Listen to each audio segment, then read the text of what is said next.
অধ্যাদেশ, তার সঙ্গে আছে জুলাই সনদ বাস্তবায়ন আদেশ এবং একই সাথে আছে গণভোট অধ্যাদেশের শিডিউল এবং হাইকোর্টে যে রিট পিটিশনটি পেন্ডিং আছে তার রুল। একই সাথে নির্বাচন কমিশন কর্তৃক ঘোষিত নির্বাচনের তফসিল, এগুলো ইনসেপারেবল, এন্ট্যাঙ্গেলড, একটা থেকে আরেকটাকে সরিয়ে মৃত্যুবরণ করানোর কোনো সুযোগ আছে বলে আমরা মনে করি না। যা কিছু হবে এসব কিছুর একসাথে হবে, যে সিদ্ধান্তই নিতে হবে এই সিদ্ধান্ত নিতে হবে সবগুলোকে একসাথে করে। ৬ ধারায় বলা আছে যে গণভোট অধ্যাদেশ গণভোট সংগঠনের লক্ষ্যে, নির্বাচন কমিশন কর্তৃক গণভোট সংগঠনের লক্ষ্যে একটা আইন প্রণয়ন করতে হবে।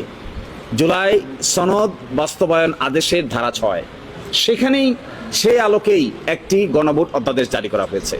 এখন যদি গণভোট অধ্যাদেশকে আপনি সেপারেট করে কিল করে দেন, নাই করে দেন, তাহলে it will effect directly July সনদ বাস্তবায়ন আদেশ ধারা ৬, তার প্রিয়েম্বল এবং গণভোট অধ্যাদেশের শিডিউল।